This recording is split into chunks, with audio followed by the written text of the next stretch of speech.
বিশ্বনবী তাবুকের যুদ্ধে গেলেন। তাবুকের ময়দানে বিশাল যুদ্ধের ময়দান, বিশ্বনবী 30,000 সৈন্য নিয়ে গিয়েছেন, আর খ্রিস্টানদের সৈন্যদের সংখ্যা হচ্ছে প্রায় 40,000। কিন্তু বিশ্বনবী যুদ্ধে এসেছেন শুনে খ্রিস্টান বাদশা দৌড়, সৈন্যবাহিনী নিয়ে সব পালায় গেছে। যুদ্ধ ছাড়াই বিশ্বনবীর বিজয় দিছে কে? বিশ্বনবী তো মহা খুশি, আল্লাহর শুকরিয়া আদায় করলেন। যুদ্ধের ময়দানে বিশ্বনবী দাঁড়িয়ে আছেন, হঠাৎ দেখলেন সাইয়েদনা জিব্রাইল আকাশ থেকে জামিনে নেমে আসছে। জিব্রাইলকে আল্লাহ তাআলা 600 পাখা দিয়েছিলেন। সহিহ মুসলিমের বর্ণনা, রা রাসূলুল্লাহি জিবরিলা ওয়া লাহু 600 জানাহ। 600 পাখা, কয়শো? 600 পাখা মেলে সাইয়েদনা জিব্রাইল নেমে আসছেন। ওনার পাখার কারণে সূর্যের আলো পৃথিবীর মধ্যে পড়তে বাধা সৃষ্টি হচ্ছে। অন্ধকার দেখে বিশ্বনবী তাকিয়ে দেখে জিব্রাইল একা না, জিব্রাইলের সাথে হাজার হাজার ফেরেশতার বহর। বিশ্বনবী বললেন, কত ফেরেশতা এসেছে? কয় 1,40,000। সাইয়েদনা জিব্রাইল বললেন, ও নবী, আপনি যুদ্ধের ময়দানে আল্লাহর শুকরিয়া করেন, আর ওই মদিনাতে আপনার কলিজার টুকরা সাহাবী মুআবিয়া ইবনে মুআবিয়া আল মুজানি একটু আগে শেষ নিঃশ্বাস ত্যাগ করেছে গো নবী। বিশ্বনবী পড়লেন, ইন্না লিল্লাহি ওয়া ইন্না ইলাইহি রাজিউন। সাইয়েদনা জিব্রাইল বলেন, নবী, এইমাত্র মুআবিয়া ইবনে মুআবিয়া আল মুজানি দুনিয়া থেকে বিদায় নিয়েছে, আপনি কি তার রুহের মাগফিরাতের জন্য গায়েবানা জানাজা পড়বেন না? বিশ্বনবী বললেন, অবশ্যই পড়ব। সাহাবাদের মধ্যে ঘোষণা দিয়ে দিলেন, সবাই ওযু করে আসো, যুদ্ধের ময়দানে আল্লাহ আমাদেরকে বিজয় দিয়েছে। আর খবর পেলাম মদিনাতে আমার সাহাবা মুআবিয়া ইন্তেকাল করেছে, মুআবিয়ার রুহের মাগফিরাতের জন্য আমরা গায়েবানা জানাজা পড়ব। পড়েন সুবহানাল্লাহ। গায়েবানা জানাজা কি বুঝেন? লাশ থাকে না সামনে, লাশ নাই, 4 তাকবীর, এটা আপনি পড়তে পারেন, এটা আপনি পড়তে পারবেন। লাশ নাই কিন্তু তার জন্য দোয়ার জন্য পড়তে পারবেন। জানাজা মানি দোয়া, দোয়া লিল মাইয়িত। 4টা তাকবীর, আপনি অনেক দোয়া করছেন এই মরা লাশের জন্য। এটা তো অর্থ তো বুঝে না, এই জন্য জানাজার পর আবার হাত তুলে দোয়া করা লাগে আমাদের, কারণ কি দোয়া করছে এটা বুঝি নাই। বুঝলে কিন্তু আর লাগতো না, ঠিক কিনা? বিশ্বনবী সাহাবাদের নিয়ে দাঁড়ালেন, লম্বা লম্বা কাতার হলো। সাহাবীদের কাতারের শেষে সাইয়েদনা জিব্রাইল 1,40,000 ফেরেশতাদেরকে নিয়ে জানাজায় শরীক হলেন। বিশ্বনবী 4 তাকবীর দিয়ে জানাজা পড়লেন, আল্লাহু আকবার, আল্লাহু আকবার, আল্লাহু আকবার, আল্লাহু আকবার। 4টা তাকবীরের মধ্য দিয়ে জানাজা শেষ করলেন। বিশ্বনবী তাকিয়ে দেখে সাহাবাদের পেছনে 1,40,000 ফেরেশতা দাঁড়িয়ে জানাজায় শরীক হয়েছে। বিশ্বনবী বললেন, জিব্রাইল, কোনদিন তো এত ফেরেশতা নিয়ে কারো জানাজায় শরীক হতে দেখি নাই। ঘটনা কি? কি এমন আমল ছিল আমার মুআবিয়ার, যে আমলের কারণে মুআবিয়ার নামটা আল্লাহর আরশে চলে গিয়েছে? 1,40,000 ফেরেশতার বহর নিয়ে তুমি জানাজায় শরীক হয়েছ। কি এমন গোপন আমল ছিল আমার মুআবিয়ার, আমারে বলো। সাইয়েদনা জিব্রাইল বললেন, নবী, আপনার মুআবিয়া বিশেষ একটা আমল করত। বিশ্বনবী বললেন, কি সেটা? সাইয়েদনা জিব্রাইল বলে, আপনার এই সাহাবী কাইমান আও কাঈদান, জালিসান আও মাশিয়ান, উঠতে বসতে চলতে ফিরতে সব সময় আপনার এই সাহাবী পড়তে থাকতো, কুল হুয়াল্লাহু আহাদ, আল্লাহুস সামাদ, লাম ইয়ালিদ ওয়া লাম ইউলাদ ওয়া লাম ইয়াকুল লাহু কুফুয়ান আহাদ। পড়েন সুবহানাল্লাহ। উঠতে বসতে চলতে ফিরতে সব সময় এই সাহাবীর একটা অভ্যাস ছিল, উনি কুল হুয়াল্লাহু আহাদের উপর আমল করত। বেশি বেশি সূরাতুল ইখলাস পড়তো। পড়তে রাজি আছেন? আজ থেকে বেশি বেশি সূরাতুল ইখলাসের উপর আমল বাড়ানোর দরকার আছে না নাই? বিশ্বনবী প্রতিদিন সকালবেলা, সন্ধ্যাবেলা, ওয়া ইনদামা ইয়াযহাব ইলা ফিরাশি, আর রাতে যখন বেডে ঘুমাতে যেতেন, হাত দুইটা এরকম করতেন, করে তিনি সূরাতুল ইখলাস পড়তেন, সূরাতুল ফালাক পড়তেন, সূরাতুন নাস পড়তেন। এই 3টা সূরা পড়তেন। এই 3টা সূরাকে একসাথে বলে 3 কুল। কি বলে? কুল আস-সালাসা, কারণ এই 3টা সূরার শুরুতে কুল আছে না নাই? 3 কুল পড়ে বিশ্বনবী হাতের মধ্যে ফু দিতেন। ফু দিয়ে মাথা থেকে শুরু করে মুছতে মুছতে মুছতে মুছতে পা পর্যন্ত মুছতেন, হাত মুছতেন, সারা দেহের যতটুকু সম্ভব বিশ্বনবী সারা দেহের মধ্যে এই তিন কুল পড়া হাত দুইটা দিয়ে সারা দেহের মধ্যে বিশ্বনবী হাত বুলিয়ে দিতেন, মেসেজ করে দিতেন কোন সুবহানাল্লাহ। সকালে, সন্ধ্যায়, আর রাতের বেলা বিছানায় গেলে। এটা protection from all the bad আইস। যত হিংসুক চক্ষু আছে, যত ভূত পেতনি আর শয়তানের অনিষ্ট আছে, সব থেকে আপনাকে রক্ষা করবে কে? এজন্য প্রতিদিন এগুলো পড়বেন। কি কি পড়বেন? এরকম হাত দুইটা মিলায়া সূরা ইখলাস, সূরা ফালাক, সূরা নাস, তিনটার বলে একসাথে তিন কুল। কি বলে? আজকে থেকে এটার আমল করা যাবে। মা আয়েশা যখন অসুস্থ হতেন, বিশ্বনবীর কাছে যে বললেই বিশ্বনবী বলতেন, আয়েশা হাত দুইটার একসাথে করো, সূরা ফালাক পড়ো, ইখলাস পড়ো, নাস পড়ো, ফু দাও আর সারা দেহে মেসেজ করো। সুবহানাল্লাহ পড়েন। বিশ্বনবী একবার সেজদায় আছেন। কিসে আছেন? চিল্লায় কোন? সেজদা অবস্থায় লাদাগাতহু আকরাব, একটা বিচ্ছু পোকা এসে বিশ্বনবীর হাতের মধ্যে কামড় দিয়েছে। বিচ্ছু কামড় দিলে খুব আরাম লাগে না? হ্যাঁ, বিষাক্ত, পয়জনাস, ভেনোমাস। বিশ্বনবী ব্যথা পাচ্ছেন, প্রচন্ড ব্যথায় বিশ্বনবী অস্থির। বিশ্বনবী বললেন, লানাতুল্লাহি আলাল আকরাব, এই বিচ্ছুর উপর আল্লাহর লানত। এটা মুসল্লিও চিনে না, নবীও চিনে না, কোন জায়গায় কামড় দিতে হবে এটাও জানে না। কিন্তু কামড় দিয়েছে, ব্যথায় কাতরাচ্ছে। বিশ্বনবী বললেন, লবণের পানি গরম দাও, আঙ্গুলের উপরে ঢালো। লবণের পানি গরম দিয়ে আঙ্গুলের উপরে ঢালতে শুরু করে দিল। বিশ্বনবী পড়তে আরম্ভ করলো, কুল হুয়াল্লাহু আহাদ, আল্লাহুস সামাদ, লাম ইয়ালিদ ওয়া লাম ইউলাদ ওয়া লাম ইয়াকুল লাহু কুফুয়ান আহাদ। পড়েন সুবহানাল্লাহ। এজন্য ব্যথা পেলে, সাপে কামড়ালে, বিচ্ছু কামড়ালে, বল্লা কামড়ালে, মধুপোকা কামড়ালে কি করবেন? সূরা ইখলাস, সূরা ফালাক, সূরা নাস, আবার বলেন সূরা ইখলাস, সূরা ফালাক, সূরা পড়ে ফু দিবেন। আর রাত্রিবেলা, সকালবেলা ঘুমোতে যাওয়ার আগে হাতের মধ্যে ফুর দিয়ে সারা দেহে মেসেজ। মনে থাকবে না? মাহফিল শেষ, ওয়াজও শেষ, মনে থাকবে তো? আল্লাহ বললেন, কুল হুয়াল্লাহু আহাদ। নবী আপনি বলেন, আল্লাহ একজন, এক এবং অদ্বিতীয়। আমাদের আল্লাহ কয়জন? একজন হওয়াতে আমাদের জন্য লাভ না লস? কেমনে লাভ? তিনজন চারজন হইলে কইতাম আমগো আল্লাহ চারজন। হ্যাঁ, তিনজন হইলে তিন রকম বলতো, একজনের খুশি করে পারি না। তিনজন হইলে ঝামেলা আছে না নাই? আল্লাহ যদি দুইজন হতো কি হতো? একজন বলতো, এতদিন তুমি তোমার মন মতো মহাবিশ্বের সব কিছু পরিচালনা করেছো, আজকে থেকে আমি আমার মন মতো করবো। ঝামেলা আছে না নাই? এতদিন দুনিয়ার মানুষগুলো পায়ে ভর দিয়ে হাঁটতো, হাত দিয়ে খেত, এখন থেকে যতগুলা মানুষ আসবে সব হাতে চলবে আর পা দিয়ে খাবে। আছে না নাই? এতদিন যাবত মেয়েরা গর্ভধারণ করতো তোমার নিয়মে, ছেলেরা কামাই করতো, এখন থেকে পুরুষরা গর্ভধারণ করবে, মেয়েরা কামাই করবে। আছে না নাই?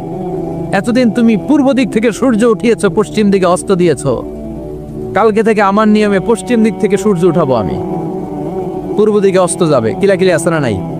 দুইজনের মধ্যে যদি সংলাপ সমঝোতা না হইতো মারামারি আছে না? এজন্য আল্লাহ বলেন, লাউ কানা ফীহিমা আলিহাতুন ইল্লাল্লাহু লাফাসাদাতা। মহাবিশ্বে আল্লাহ একজন না হয়ে যদি একাধিক হতো, মহাবিশ্বটা মুহূর্তের মধ্যে ধ্বংস হয়ে যেত। ঠিক কি না? এজন্য আল্লাহ একজন হওয়াতে আমাদের লাভ হয়েছে। তিনজন হইলে তিন রকম কথা কইতো। ঠিক কি না? একজন বলতো, আমারে বেশি ডাকস না কেন, ওরে ডাকস কেন? একজন বলতো, ওরে ডাকস, আমারে ডাকস না কেন? ওর জিকির করলি, আমার নামের জিকির করলি না কেন? ওরে খুশি করতে চাস, আমারে করস না কেন? ভেজাল হইতো না? এখন একজন, মারলেও আসি, কাটলেও আসি, বাঁচলেও আসি, একজন। সুবহানাল্লাহ পড়ে। এটা সহজ হয়ে গেছে। এজন্য আল্লাহ বললেন, কুল হুয়াল্লাহু, সবাই বলেন কুল হুয়াল্লাহু আহাদ, মানে এক বা একক। আল্লাহর কোনো শরীক নাই, তার কোনো সাথী নাই, তার কোনো বন্ধু নাই, তার কোনো বাবা নাই, তার কোনো পিতা নাই। তিনি হলেন আহাদ। আহাদ হচ্ছে আল্লাহর চমৎকার একটা নাম। সাইয়েদনা বেলাল রাদিয়াল্লাহু তাআলা আনহুকে ঈমান আনার জন্য অত্যাচার শুরু করা হলো। এমন কোনো মাইর নাই তারা দেয়া হয় না, পিটিয়ে পিটিয়ে রক্তাক্ত করে জমিনে ফেলে রাখা হতো, পিটিয়ে গোশত হাড্ডি থেতলে ফেলা হতো। প্রচন্ড মরুভূমির গরম বালুর মধ্যে ওনাকে শুইয়ে রেখে পেটের উপরে পাথর চাপা দেয়া হতো। বলতো, এবার জিকির কর লা ইলাহা ইল্লাল্লাহ। বেলাল আর জিকির করতে পারে না, লা ইলাহা ইল্লাল্লাহ শ্বাস বেরোয় না, শ্বাস যেটা ঢুকায় বের করতে পারে না, শ্বাস নিতে পারে না, লা ইলাহা আর আওয়াজ আর মুখ দিয়ে বের হয় না। এবার বেলাল ছোট্ট করে আল্লাহরে ডাকে পড়ে আহাদ। কি পড়ে? আরো জোরে পড়েন। এজন্য আল্লাহ বললেন কুল হুয়াল্লাহু আহাদ। তিনি এমন আল্লাহ, তিনি হলেন আহাদ। আহাদ ছিল বেলালের জিকির, ঠিক কিনা? এখন আজান আছে কিন্তু বেলালের রুহু নাই। মানুষ আছে কিন্তু সেই ঈমান নাই। চিল্লা এখন ঠিক কিনা? আজ সেই কোরআন আছে, হাদিস আছে, সেই ঈমান আরে মানুষ নে, সেই আলী হায়দারে ওসমান নে। আজানের ধ্বনি আছে আগেরই মতোই, আজানের ধ্বনি আছে আগেরই মতোই, বেলালের সেই রুহু নেই, বেলালের সেই রুহু নেই।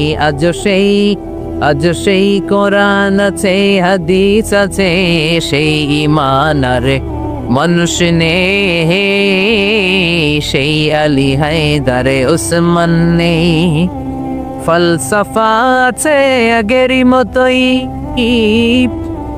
ফলসফা আছে আগেরই মতোই, গজলের সেই তালকিন নেই, গজলের সেই তালকিন নেই। আজ সেই কোরআন আছে, হাদিস আছে, সেই ঈমান আর মানুষ নেই, সেই আলী হায়দারে ওসমান নেই। চিল্লায় বলেন ঠিক কিনা? আজান আছে, বেলালের রূপটা নাই। দর্শন শাস্ত্র আছে, লজিক আছে, মান্তিক আছে, ফলসফা আছে, কিন্তু গাজালির সেই তালকিন নাই। চিল্লা এখন ঠিক কিনা? এজন্য আল্লাহ বললেন আমার নাম হলো আহাদ, কুল হুয়াল্লাহু আহাদ। এরপর আল্লাহ বললেন আল্লাহুস সামাদ, আমার নাম হলো সামাদ। ওনার নাম কি? সামাদ মানে অমুখাপেক্ষী, কাদিউল হাজাত, যিনি সবার চাহিদা পূরণ করে। তিনি কে? যিনি সবাইরে দেয়, কারো কাছ থেকে কিছু চায় না। তিনি কে? সবাই যার কাছে ঠেকা, যিনি কারো কাছে ঠেকা না। চিল্লায় বলেন তিনি কে? মা ইউসনাদু ইলাইহিল খালকু কুল্লু, যার দিকে গোটা পৃথিবী হাত পেতে ফরিয়াদ করে, যার দিকে পৃথিবীর সব সত্তা তাকিয়ে থাকে।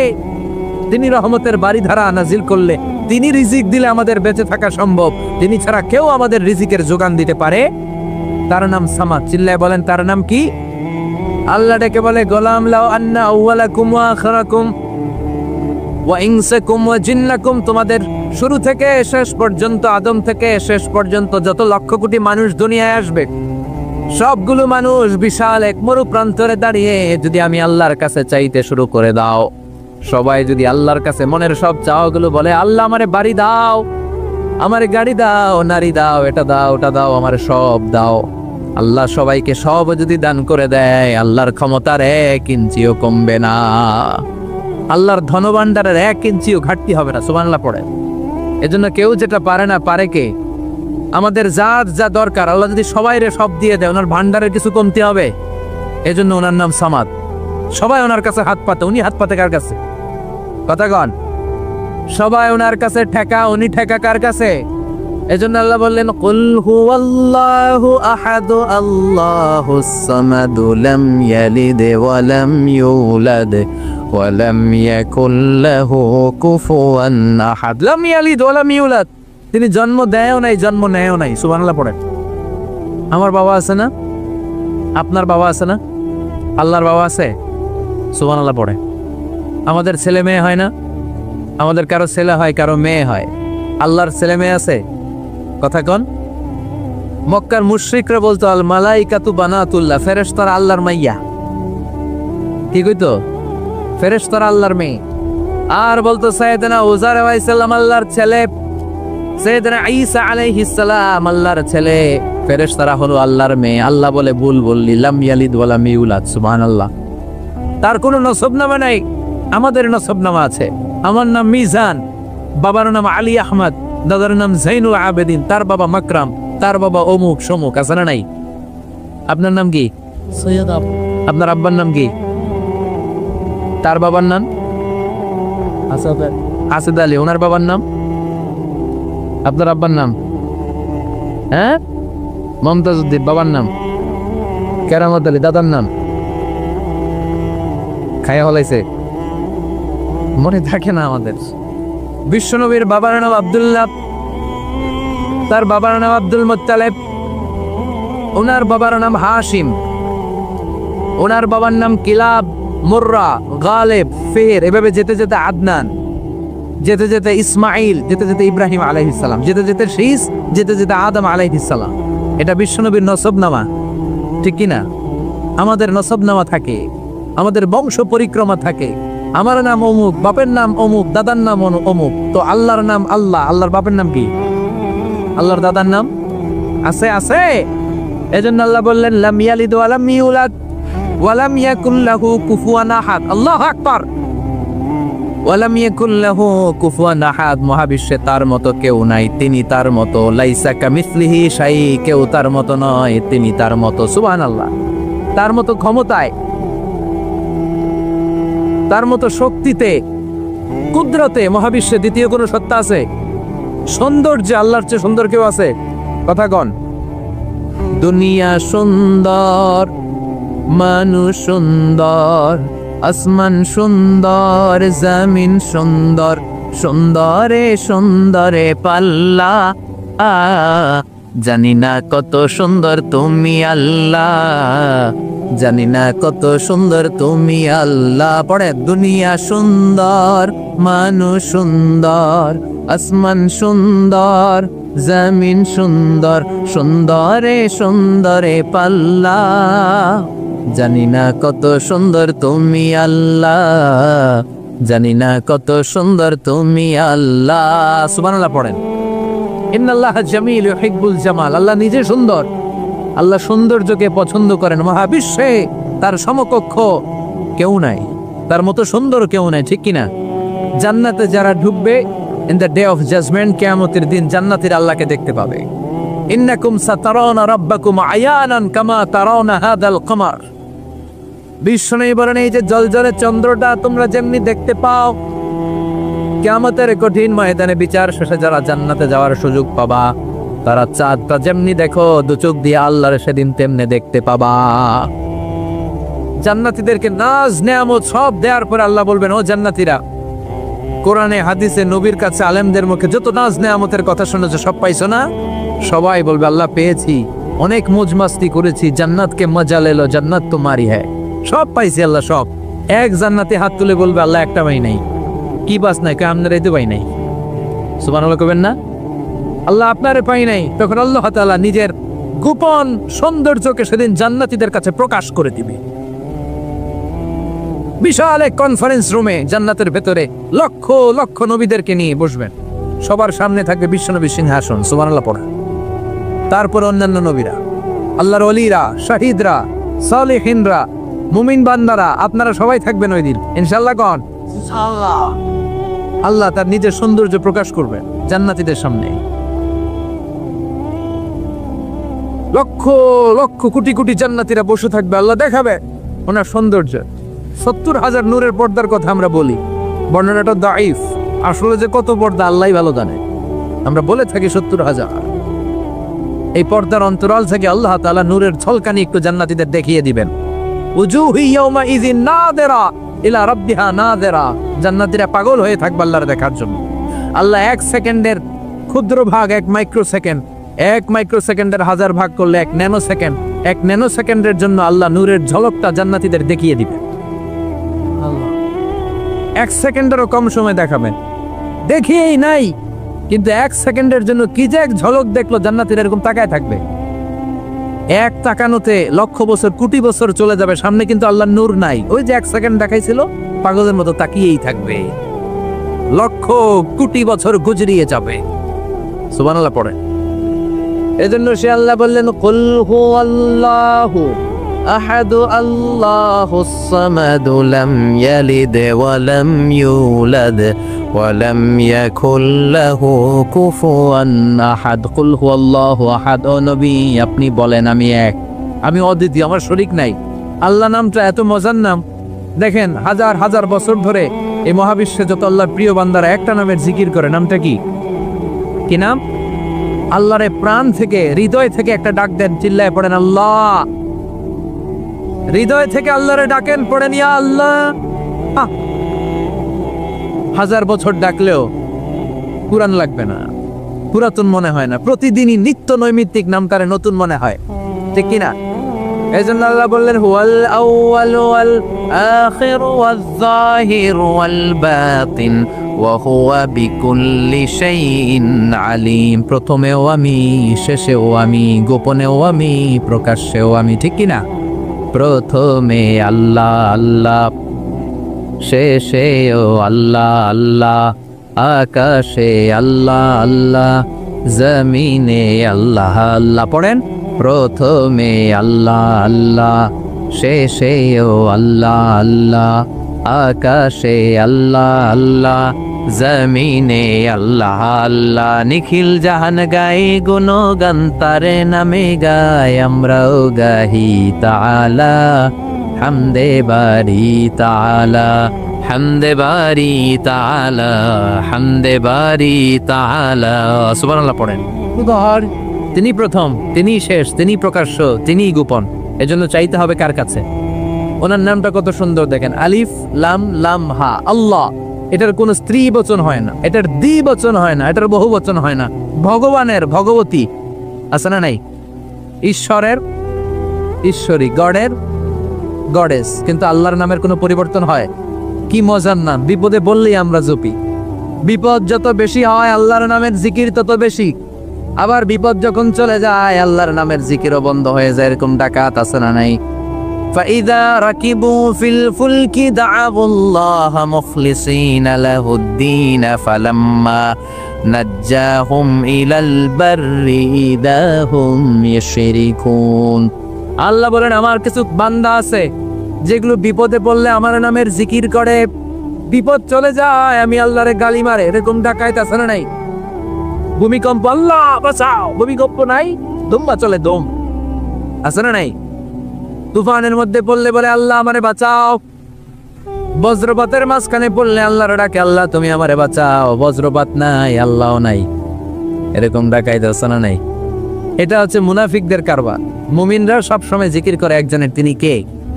এজন্য সূরাতুল ইখলাসের প্রথম আয়াত থেকে শিক্ষা হচ্ছে কুল হুয়াল্লাহু আহাদ। হে নবী আপনি বলেন আল্লাহ একজন, আমরা একজনের কাছে যাব। আমরা একজনের কাছে মনের জ্বালা, যন্ত্রণা, আকুতি, চাহিদা সব পেশ করব। আমাদের মনের যা চায় সব দিলেও তার ঘাটতি হবে না। চিল্লা এখন ঠিক কিনা? এরপর আয়াতে আল্লাহ বললেন আল্লাহুস সামাদ, তিনি অমুখাপেক্ষী। গোটা বিশ্বের সবাই আল্লাহর কাছে ফরিয়াদ করে, আল্লাহ কারো কাছে ফরিয়াদ করে না, ঠিক কিনা?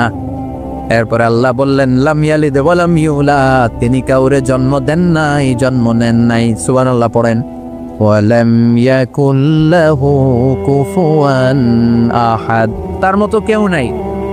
এটা আল্লাহর অস্তিত্বের ব্যাপারে একটা গুরুত্বপূর্ণ আকীদা।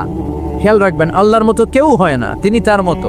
তিনি, অনেকে প্রশ্ন করে, কারণ হাদিসে পাওয়া যায় আল্লাহর হাত আছে, ইয়াদুল্লাহি ফাওকা আইদিহিম ইয়াদুল্লাহি ফাওকাল জামাআ। একসাথে যারা থাকে তাদের উপর আল্লাহর হাত থাকে। তার মানে আমার মতো হাত না, আল্লাহর রহমত থাকে, ঠিক কিনা? আল্লাহ আরশের উপর থাকেন, কেমনে থাকেন এটা আমরা জানি না। এজন্য ইমাম মালিক বলতেন আল ইস্তিওয়া মা'লুম, আল্লাহ যে আরশের উপর আছে এটা আমরা জানি। ওয়াল কাইফিয়াতু মাজহুল, কিন্তু কেমন ভাবে আছেন এটা আমাদের অজানা। ওয়াস সুআলু আনহু বিদআ, এই সম্পর্কে প্রশ্ন করা হচ্ছে বিদআত।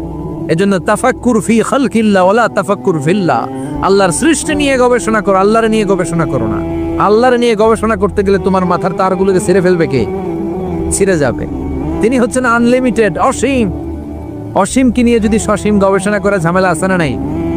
এজন্য আল্লাহর নিয়ে গবেষণা না করে আল্লাহর তৈরি করা পাহাড়ের দিকে তাকান, মরুভূমির দিকে তাকান, গাছপালার দিকে তাকান, সাগরের দিকে তাকান, ঝর্ণার দিকে তাকান। ঝর্ণা ঝর্ণা ঝর্ণা রে, বলনা বলনা বলনা রে, কার বিরহে পাগল পাড়া তুই, কার মিলনে ফুল ফসলে ভরা রে তোর দুকুল ভুই, কার মিলনে ফুল ফসলে ভরা রে তোর দুকুল ভুই। ঝর্ণা ঝর্ণা ঝর্ণা রে, বলনা বলনা বলনা রে, কার বিরহে পাগল পাড়া তুই। সুবহানাল্লাহ পড়েন।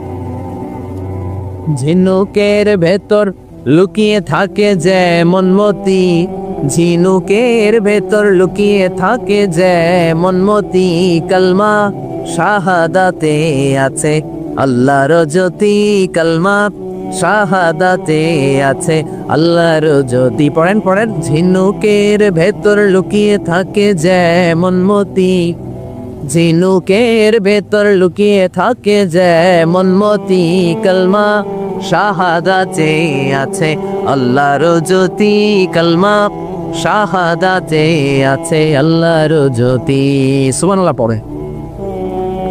এসে বলে আব্দুল্লাহর বেটা মুহাম্মদ, ভাবছিলাম খোদা, এখন দেখি হুদা, আর এটারে ডাকতে চাই না, তুমি আমারে পড়ায় দাও লা ইলাহা মুহাম্মাদুর রাসূলুল্লাহ। কালিমা পড়ে মুসলমান হয়ে গেছে। সুবহানাল্লাহ পড়েন। এই জন্য এই সূরার একটা নাম হচ্ছে সূরাতুস সামাদ। তাহলে পাইলাম সূরাতুত তাওহীদ, পাইলাম সূরাতুল মারিফা, পাইলাম সূরাতুস। সুবহানাল্লাহ পড়েন। এই সূরাটা বিশ্বনবী সাল্লাল্লাহু আলাইহি ওয়াসাল্লাম প্রতিদিন ফজরের নামাজের সুন্নত যে 2 রাকাত, ফজরের সালাতের সুন্নত 2 রাকাত পড়ি না আমরা, এই সুন্নত 2 রাকাতে বিশ্বনবী পড়তেন। মাগরিবের 2 রাকাত সুন্নতের মধ্যে এই সূরাটা পড়তেন। বেতেরের 3 রাকাতের শেষ রাকাতে বিশ্বনবী সূরাতুল ইখলাসটা পড়তেন। আবার তাওয়াফ করার পরে যারা হজ উমরা করছেন, তাওয়াফ করা লাগে না? কয়টা? 7টা। 7টা তাওয়াফে একটা তাওয়াফ হয়। 7টা রাউন্ড দিলে, টার্ন দিলে 7 টার্নস মেক এ তাওয়াফ। 7টা টার্ন দিবেন আপনি, তখন একটা তাওয়াফ হয়। এই ইবাদতটা শুধু মক্কাতুল মুকাররমাতে করা যায়, আর পৃথিবীর কোথাও করা যায়? তাওয়াফ। প্রতিদিন 120টা রহমত নাজিল হয় কাবা ঘরে। সিত্তুনা লিত-তাইফিন, 7টা তাওয়াফকারীদের জন্য। 40 লিল মুসাল্লিন, 40টা যারা কাবা ঘরে নামাজ পড়ে তাদের জন্য। ওয়াল 20 লিন-নাজিরিনা ইলাল কাবা, বাকি 20টা যারা নামাজও পড়ে না, তাওয়াফও করে না, শুধু কাবার দিকে দু চোখ মেলে তাকিয়ে থাকে, তাদের উপর প্রতিনিয়ত 20টা রহমত নাজিল হতে থাকে। প্রতিদিন 120টা রহমত নাজিল হয় কাবাকে কেন্দ্র করে। সুবহানাল্লাহ। বাড়িতে গিয়া চিৎকার করে আল্লাহু আকবার। এই 7 তাওয়াফ করার পরে 2 রাকাত নামাজ পড়া সুন্নাত। জানেন? জানা না থাকলে জেনে রাখেন, হজে যেদিন যাবেন কাজে লাগবে, উমরা করতে গেলেও লাগবে। 7 তাওয়াফ করে 2 রাকাত সালাত পড়তে হয়। এই 2 রাকাতের প্রথম রাকাতে বিশ্বনবী পড়তেন সূরাতুল কাফিরুন, কুল ইয়া আইয়ুহাল লা আ'বুদু মা, আর দ্বিতীয় রাকাতে পড়তেন সূরাতুল ইখলাস। সুবহানাল্লাহ পড়ে। আবার বিশ্বনবী এই সূরাকে বলেছেন সুলুসুল কোরআন, কোরআনের 3 ভাগের 1 ভাগ। একবার কেউ যদি তাজবিদের সাথে সূরাতুল ইখলাস তেলাওয়াত করে, রব্বুল আলামিন তার আমলনামায় 10 পারা কোরআন তেলাওয়াতের সওয়াব দিয়ে দিবে। 2 বার তেলাওয়াত করলে 20 পারার সওয়াব দেয়া হবে। 3 বার যদি কেউ এই ছোট্ট সূরাটা কেবলমাত্র 3 বার তেলাওয়াত করে, পুরো কোরআন খতমের সওয়াব আমলনামায় দিবে কে? ফজিলত কম না বেশি? টের পাচ্ছেন তো ফজিলতটা? 3 বার পড়লে পুরো কোরআন কাভার। কোন কোন মুহাদ্দিসিন বলেছেন না, বিশ্বনবী সুলুসুল কোরআন দ্বারা 1/3 অফ দ্য বুক দ্বারা এটা বুঝায় নাই। বিশ্বনবী বুঝিয়েছেন পুরো কোরআনটাকে যদি প্রেসাইজ করা হয়, কনসাইজ করা হয়, যে হুজুর পুরো কোরআনের সব কথাগুলোর আপনি প্রেসাইজ করে 3 শব্দে আমারে বলেন যে পুরো কোরআন আল্লাহ কি বলেছে, তাহলে আমি বলবো কোরআনে আল্লাহ আপনাকে বলেছে তাওহীদের কথা, বলেছে রিসালাতের কথা, আর বলেছে আখিরাতের কথা। তাহলে পুরো কোরআনের মৌলিক কথা 3টা। 1 নাম্বার তাওহীদ, 2 নাম্বার রিসালাত, 3 নাম্বার সবাই বলেন 1 নাম্বার, 2 নাম্বার, 3 নাম্বার। যেহেতু এই সূরাটা তাওহীদ নিয়ে কথা বলে, যেহেতু এই সূরাটা তাওহীদের রূপরেখা অঙ্কন করেছে, সেহেতু কেউ যদি এই সূরাটা পড়ে কেমন যেন সে কোরআনের 3 ভাগের 1 ভাগ তেলাওয়াত করে ফেলল। কোন সুবহানাল্লাহ। এজন্য এটাকে বিশ্বনবী বলেছেন সুলুসুল কোরআন, 1/3 অফ দ্য বুক। হয় একবার পড়লে 10 পারা, 2 বার 20 পারা, 3 বারে পুরো খতম, না হয় অন্তত তাওহীদের সব বিষয়গুলো আপনার অন্তরের মধ্যে ঢুকে যাবে। চিল্লায় কোন আল্লাহু আকবার। অনেক বরকতের সূরা। বিশ্বনবী মুহাম্মদ রাসূলুল্লাহ সাল্লাল্লাহু আলাইহি ওয়াসাল্লাম মক্কা থেকে মদিনায় হিজরত করে আসলেন। মদিনায় যাওয়ার আগে কুবা পল্লী, যারা হজ উমরায় গিয়েছেন, মক্কা থেকে মাত্র 5 কিলোমিটার দূর একটা মসজিদ আছে, মসজিদে কুবা। প্রতিদিন শনিবার বিশ্বনবী মসজিদে নববী থেকে কুবা মসজিদে হেঁটে হেঁটে যে 2 রাকাত নামাজ পড়তেন। কেউ যদি অজু করে, ঘর থেকে অজু করে যে কুবার মসজিদে নামাজ পড়ে, তার আমল নামে আল্লাহ একটা কবুল উমরা হজের সওয়াব দিয়ে দিবে। এই জন্য দেখবেন প্রতি শনিবারে কুবা মসজিদে ভিড়। আমি যতবার গিয়েছি সৌদিতে প্রত্যেক শনিবারে ওখানে জিয়ারত করেছি। শনিবারে যে কুবা মসজিদে আপনি নামাজ পড়বেন।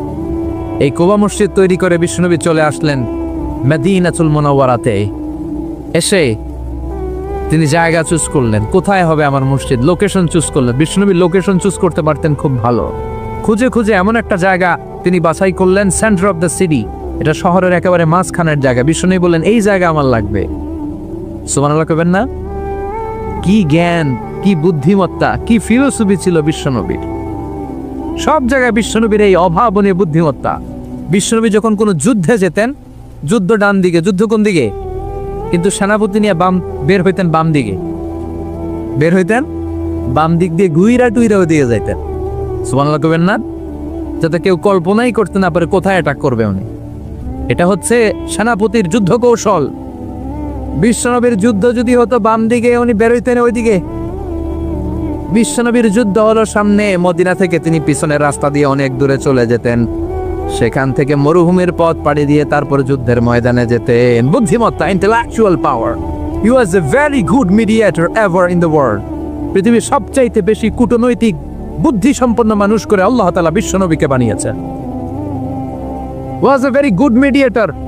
মধ্যস্থতা করতে পারতেন ভালো, সালিস করতে পারতেন ভালো। সালিস আমরা বাংলায় বলি সালিশ, আসলে শব্দটা সালিস, আসানি আসালিস। আমার আপনার মধ্যে ঝগড়া তো আমি এক, আপনি দুই, আরেকজন লাগবে কি 3 নাম্বার, আসালিস। এটাকে বলে সালিশ। সালিশই করতে পারতেন বিশ্বনবী, চমৎকার। স্বামী স্ত্রীতে ঝগড়া হইলে মিলাই দিতেন। কত ফাতেমা আর আলীর ঝগড়া মিলাই দিতেন তার হিসাব নাই। সুবহানাল্লাহ কইবেন না? হি ওয়াজ এ ভেরি গুড মিডিয়েটর। ভালো মধ্যস্থতাকারী ছিলেন। স্ত্রীদের মধ্যেও ঝগড়া লাগতো, বিশ্বনবীর স্ত্রীদের মধ্যেও খুনসুটি হতো, ঝগড়া। বিশ্বনবীর একমাত্র কুমারী স্ত্রী ছিল আয়েশা রাদিয়াল্লাহু তাআলা আনহা।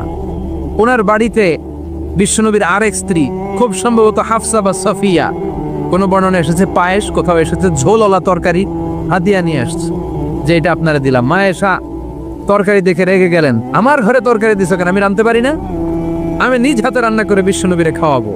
রেগে মেগে তরকারির ঝোল নিয়ে সফিয়ার হাফসার গালের মধ্যে মেখে দিয়েছে।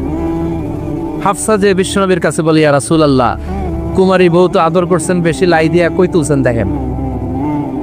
ও নবী, আমি পায়েস নিয়েছিলাম আর ঝোল করা তরকারি নিয়েছিলাম, ভেবেছিলাম আপনিও খাবেন, আয়েশাও খাবে। আয়েশা কয়, আমি কি রাঁধতে জানি না, নিয়ে আসলা কেন আমার ঘরে, দিলা কেন? আমি রাঁধতে জানি, নিয়ে যাও। শুধু আমার তরকারিটা প্রত্যাখ্যান করে নাই, তরকারির ঝোল আর পায়েস দিয়ে আমার গালের মধ্যে কসমেটিক্স বানায়া দিছে। এই যে গাল দেখেন, দলিল নিয়ে আসছি, দেখেন কি করছে।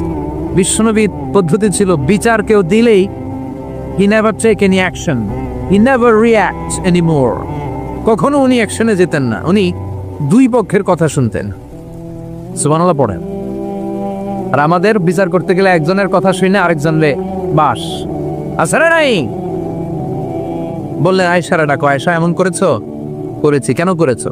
বললে, ইয়া রাসূলুল্লাহ, মাথাটা গরম ছিল, নিজেকে সামলাতে পারিনি গো নবী, সামলাতে পারিনি, আমি ভুল করেছি, আমি স্বীকার করলাম, মাফ করে দেন। বিশ্বনবী বললেন, এবার ঠিক আছে, দুজনের কথা আমি শুনেছি, এবার আমার জাজমেন্ট হচ্ছে কিসাস, মানে যেমন করেছো তেমন, গুতা মারলে গুতা, ঘুষি মারলে ঘুষি, আঘাত করলে আঘাত, ঠিক কিনা? হাফসাকে তুমি যেমনি ঝোল মাখিয়ে দিয়েছো, হাফসা তুমিও বাটি থেকে ঝোল নিয়ে আয়েশার গালে পলিশ করে দাও। হাফসাও সুযোগ পাইয়া ঝোল নিয়ে মাইখা দিছে। এবার দুইজনের গালে কসমেটিক্স। বিশ্বনবী মুচকি হাসলেন, আরশের উপর থেকে খুশি হয়ে গেল কে? বিশ্বনবী রাজা বাদশাদের কাছে যখন চিঠি লিখতেন, তিনি প্রথমে শান্তির কথা শোনাতেন। সুবহানাল্লাহ পড়েন। দেখেন কত সুন্দর ধর্ম। আর আমাদেরকে ওরা শান্তি শিখায়, আমাদেরকে মানবাধিকার শিখায়, মানবাধিকারের কথা, শান্তির কথা মানায় একজনের মুখে, তিনি হচ্ছেন মুহাম্মদ সাল্লাল্লাহু। গোটা বিশ্ব তার কাছে ঋণী, তার কাছে কৃতজ্ঞ। তিনি শুধু দিয়েছেন, নেন নাই। সুবহানাল্লাহ পড়েন। তিনি বলেছেন, সালামুন আলা মানিত্তাবা আল হুদা। যাদের কাছে বিশ্বনবী চিঠি পাঠাতেন, তিনি লিখতেন সালাম, মানে শান্তি, শুরুতেই শান্তি। তাদের প্রতি আলা মানিত্তাবা আল হুদা, যারা হেদায়েতকে অনুসরণ করে। রাজা বাদশাদের কাছে বিশ্বনবী চিঠি পাঠাতেন, শান্তির বাণী পাঠাতেন, তারপর লিখতেন আসলিম তাসলাম, ইসলাম মানো শান্তিতে থাকবা।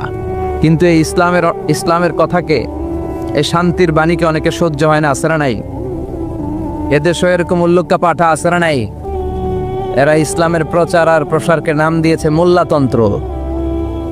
কি নাম দিছে? ইসলামের বিজয় এদের ভাল লাগে না, ইসলামের গণজোয়ার অগ্রযাত্রা এদের ভাল লাগে না। আল্লাহ বলে মুতু বিগাইযিকুম, তোদের রাগ, তোদের ক্রোধ, তোদের আফসোস নিয়ে তোরা মর, ইসলামের তোরা কিচ্ছু করতে পারবি না। চিল্লায় বলেন ঠিক কিনা? জগৎ বিখ্যাত মুহাদ্দিস আহমদ শফিকে গালি দেয়, সংসদে বসে, আসরা নাই? ইসলামের নাম দিয়েছে মোল্লাতন্ত্র। এই মোল্লা না থাকলে তোর কানে আজান দেওয়ার কেউ ছিল না, এই মোল্লারা না থাকলে তোর বাবা মার বিয়ে পড়িয়ে তোকে হালাল পন্থায় দুনিয়াতে আনার কেউ ছিল না, এই মোল্লারা না থাকলে জানাজাটা দেওয়ারও তোর শেষকালে কেউ থাকবে না। চিল্লায় বলেন ঠিক কিনা? সে ইসলামপন্থীদের গালি দেয়, আহমদ শফির মতো এত বড় জগৎ বিখ্যাত মুহাদ্দিসকে গালি দেয়, কিন্তু বাংলার জমিনের তাওহীদ প্রিয় মুসলমান এদের কথায় কান দেয় না। এরা কাদের লেজে পাড়া দিয়ে ক্ষমতায় গিয়েছে সবার জানা আছে। চিল্লায় বলেন ঠিক কিনা? বাংলার জমিনের লোকজন তাহাজ্জুদ পরে দোয়া করে, আল্লাহ ঘরে ঘরে আহমদ শফি দাও, ঘরে ঘরে আল্লামা সাইদি দাও, ঘরে ঘরে মুফতি আমিনী দাও, ঘরে ঘরে দেশপ্রেমিক আল্লাহওয়ালা নবীওয়ালা কোরআনওয়ালা লোক দাও। চিল্লায় বলেন ঠিক কিনা? সংখ্যালঘুদেরকে নাকি মুসলমানরা অ্যাটাক করে, জীবনে শুনছেন?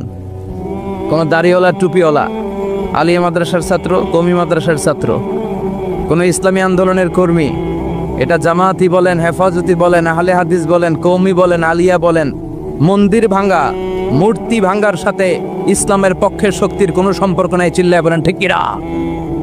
ইসলামের পক্ষের শক্তি মন্দির পাহারা দেয়, তারা সাম্প্রদায়িক সম্প্রীতিতে বিশ্বাসী, কোনো দাঙ্গা হাঙ্গামা সন্ত্রাসবাদে ইসলাম বিশ্বাস করে না। চিল্লায় বলেন ঠিক কিনা? সে কাদিয়ানীদের পক্ষে কথা বলে, বিশ্বনবী যে শেষ নবী এটা ওরা স্বীকার করে না। কাদিয়ানীরা, মির্জা গোলাম আহমদ কাদিয়ানী নাম শুনছেন না? পাঞ্জাবে তার জন্ম। এই বেয়াদবটা প্রথমে দাবি করেছে আমি শেষ নবী, এরপর সে দাবি করেছে আমি ইমাম মাহাদি, এরপর দাবি করেছে আমি ঈসা আলাইহিস সালাম। এই বেয়াদবটা পায়খানার ট্যাঙ্কি ভাঙ্গা এরপরে পড়ছে, ওইটার ভিতরে গু খাইয়া মরছে। নবীরা যেখানে মারা যায়, নবীরা পবিত্র, নবীরা যেই জায়গাটায় মরে ওই জায়গাটাও পবিত্র। বিশ্বনবী পবিত্র না? বিশ্বনবী মা আয়েশার ঘরে ইন্তেকাল করলেন, ওই জায়গাটা পবিত্র না? গোটা বিশ্বের নবী প্রেমিক লোকেরা বিশ্বনবীরে সালাম দিতে যায়, মসজিদে নববীতে সালাত পড়তে যায়। চিল্লায় কোন ঠিক কিনা? নবীরাও পবিত্র, নবীরা যেই জায়গায় মরে এরাও পবিত্র। কিন্তু মির্জা গোলাম আহমদ কাদিয়ানী, সে বিশ্বনবী যে লাস্ট মেসেঞ্জার এটা সে মানে না, এজন্য ওর মৃত্যু হয়েছে পায়খানার টাঙ্কির ভিতরে। 100 বছরের পচা ময়লা গু খাইতে খাইতে ও দুনিয়া থেকে বিদায় নিয়েছে।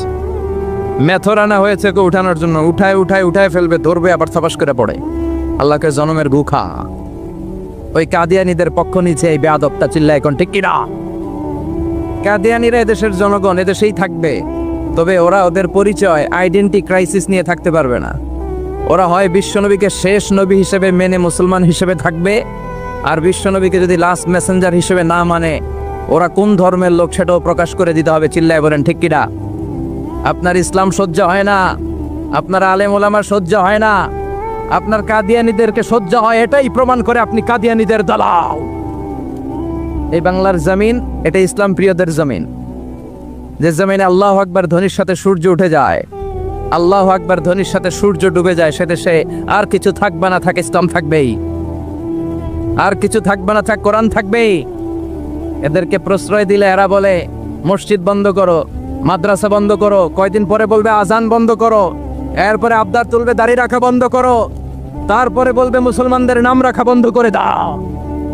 এজন্য এই আবদার শুনতে মুসলমানরা রাজি নয়। চিল্লায় বলেন ঠিক কিনা? এদেরকে প্রতিহত করতে রাজি আছে মুসলমান? কারা কারা রাজি? দোহা তুচু করে আল্লাহর দেখাও। সূর্যরে ভেটকি মারলে সূর্যের কিছু হয়? কথা কন। সূর্যের আপনি ভেটকি মারছেন, আপনার ভেটকি আপনার মুখে। এজন্য ইসলামের আলোকে ওরা নিভিয়ে দিতে চায়। আল্লাহ বলে কিয়ামত পর্যন্ত ইসলামের বিজয়কে আমি আল্লাহ সমুন্নত রাখবো। চিল্লায় বলেন ঠিক কিনা? এই বেয়াদবটা এত বড় আলেমের বিরুদ্ধে কথা বলেছে, সারা বাংলাদেশে যে উত্তাল গণজোয়ার তৈরি হয়েছে, অবস্থা দৃষ্টে মনে হচ্ছে ওই আলেমের পা ধরে ওর মাপ চাওয়া লাগবে। চিল্লা এখন ঠিক কিনা? বাংলাদেশে একটা কথা কয়, নিন্দে পাখি পিন্দে। কথা বলেন। তসলিমা নাসরিন নারীদের নিয়ে বই লিখছে, নারীদের কোনো দেশ নেই। এরপরে বোরকার বিরুদ্ধে কথা লিখছে, শেষ পর্যন্ত সে বাংলাদেশে থাকতে পারে নাই। ওরে যখন ইন্ডিয়াতে লুকিয়ে নেওয়া হয়, ওর গায়ে বোরকা পরিয়ে নেওয়া লেগেছিল। চিল্লায় বলেন ঠিক কিনা? আমরা এদের হেদায়েতের দোয়া করি। আমরা প্রত্যেকের জন্য হেদায়েতের দোয়া করি প্রথমে। আর যদি হেদায়েত নসিবে না থাকে, কারুন, সাদ্দাত, নমরুদ আর ফেরাউনের যে দশা হয়েছে, বাংলার জমিনের ইসলাম বিরোধী এই বেহায়াদের ওই দশা আল্লাহ তুমি করে দাও। ইসলাম হচ্ছে শান্তির ধর্ম। আমরা সব সময় সাম্প্রদায়িক সম্প্রীতি, ভালোবাসা এটাতে বিশ্বাসী। হিন্দুরা ঢোল বাজায়, আমরা কিছু বলি না। আমরা তাফসীর মাহফিল করি, ওদের যারা ভদ্র তারাও কিছু বলে না, ঠিক কিনা? এই ইসলাম বিরোধীরা এরাই হিন্দু মুসলমানদের মধ্যে যে সম্প্রীতি, এটাকে নষ্ট করতে চায়। কিছুদিন পর পর এরকম কিছু আবাল আর উল্লুক্কা পাঠার আগমন ঘটে। দেশের মানুষের ঘাম ঝরা এই পয়সা দিয়ে সংসদের প্রতিটা সেকেন্ডের, প্রতিটা মিনিটের দাম আছে। তোর মতো বেয়াদবের কথা শোনার জন্য বাংলাদেশ বসে নাই। আল্লাহ এগুলার হেদায়েত দাও। হেদায়েত নসিবে না থাকলে হালাক করে দাও। সব সময় আমাদেরকে তুমি ইসলামের পক্ষে থাকার তৌফিক দান করো। আমরা যেন শান্তির ধর্মের ইমেজকে গোটা বিশ্বব্যাপী ছড়াই দিতে পারি, তুমি তৌফিক দাও। বেজুড়া উত্তরপাড়া আদর্শ যুব সংগঠনের উদ্যোগে 10ম বার্ষিক তাফসীরুল কোরআন ও দোয়ার মাহফিল, কবরস্থান সংলগ্ন জামি মসজিদ ও ফোরকানিয়া মাদ্রাসা। কবরস্থান কোন দিকে? আসসালামু আলাইকুম আহলাদ দিয়ার। আল্লাহ সবাইকে তুমি মাফ করো। আজকের প্রোগ্রামের সভাপতি আলহাজ মোহাম্মদ ফয়েজ আহমেদ সাহেব আসছে। ওয়ালাইকুম আসসালাম। সহ সভাপতি জনাব হাজি মোহাম্মদ মনু মুন্সি। মনু, আচ্ছা মনু কই? মনু ভাই আপনি? আলহামদুলিল্লাহ। বরিশালের ভাইয়ের আবার এই শব্দটা খুব পছন্দ করে, তাই না? এরা কি বলে? মনু। সুবহানাল্লাহ বলবেন না? দেখেন, এক দেশের গালি আর এক দেশের বলি, কি ভাষার ডাইভার্সিটি। এজন্য যাবেন মাঝে মাঝে শীতকালে শিক্ষা সফরে যাবেন অথবা পিকনিকে যাবেন, যে দেখবেন যে চট্টগ্রামে যখন কোনো রেস্টুরেন্টে খেতে বসবেন, ওখানকার বেয়ারা বা ওয়েটারগুলো যখন খাবার দেয় কিভাবে বলে। তারপর সিলেটে যখন যাবেন, এরা একেবারে সব কগুলারে খ বানায় ফেলায়। হ্যাঁ, তো এটা বলে। এরপরে রংপুরের দিকে গেলে আরেক ধরনের কথা বলে। বরিশালে কখনো ঘুরতে গেলে দেখবেন ওখানকার লোকেরা, ওখানকার জীববৈচিত্র্য, প্রাকৃতিক সৌন্দর্য আলাদা। এক বাংলাদেশ, আমাদের দেশটা অনেক ছোট্ট কিন্তু সৌন্দর্যের লীলাভূমি। সুবহানাল্লাহ পড়েন। এমন কিছু নাই যে দেয় নাই। কি পাহাড়, কি সাগর, কি নদী, কি সবুজ। সমস্যা হয়েছে দুর্নীতি। সমস্যাটা কি? আমি 5.5 বছর ধরে মালয়েশিয়াতে থাকি। আল্লাহ মালয়েশিয়ারে যা দিছে এর চেয়ে অনেক ঢের গুণ বেশি আমাদেরকে দিয়েছে। আমাদের দেশের পর্যটন মোটেল, পর্যটন কর্পোরেশন আর ট্যুরিজম যে মিনিস্ট্রি আছে, এটা যদি সুন্দর প্ল্যান করে এই দেশটাকে কাজে লাগাতে পারতো, আমরা ট্যুরিস্টদেরকে জায়গা দিয়ে কুলাতে পারতাম না। আমাদের দেশের ছেলেপেলেরা যেগুলো লেখাপড়া করে না, এগুলো কামলা দিতে যায় বিদেশ। এই দেশটারে সাজাইলে এখানে ট্যুরিজমকে দেখাশোনা করার জন্য আমাদের প্রত্যেকটা ছেলের কর্মসংস্থানের ব্যবস্থা হয়ে যেত। এগুলো নিয়ে চিন্তা নাই। এরা ঘুরতে যায় বিভিন্ন দেশে, দেশ নিয়ে চিন্তা নাই। আল্লাহ আমাদের নেতাদেরকে তুমি হেদায়েত দাও। এজন্য ঘুরবেন, দেশটাকে ঘুরবেন। আমি আমার ছোটবেলাতেই পুরো বাংলাদেশ ঘুরে ফেলছি। আমি যখন দাখিল, আলিম, এসএসসি, এইচএসসি দেই, তখনই আমি বাংলাদেশ কাভার, কারণ ঘুরতে খুব পছন্দ হতো। কত সুন্দর দেখার মতো জায়গা আল্লাহ বাংলাদেশে রেখেছে। আপনি পঞ্চগড়ে গেলে দেখবেন কাঞ্চনজঙ্ঘা, ওখানে দাঁড়ালে আকাশটা ক্লিন থাকলে হিমালয়ের পাহাড় দেখা যায়। বাংলাদেশ থেকে দাঁড়িয়ে কাঞ্চনজঙ্ঘা থেকে হিমালয় দেখা যায়। ওই জায়গাটারে যদি ট্যুরিজমের জন্য প্রমোট করা হতো, lakh lakh tourist Europe America থেকে ছুটতো। এখন এই দেশে আসে না, সিকিউরিটি নাই, কোনো নীতিমালা নাই, কোনো নিয়ম কানুন নাই। এজন্য এই দেশে আল্লাহর রহমত নাই। একের পর এক গজব দিয়ে আল্লাহ আমাদেরকে পরীক্ষা করছে। চিল্লা এখন ঠিক কিনা? আল্লাহ তুমি গজব থেকে বাঁচাও, তোমার রহমত নাজিল করো। আমাদের সবাই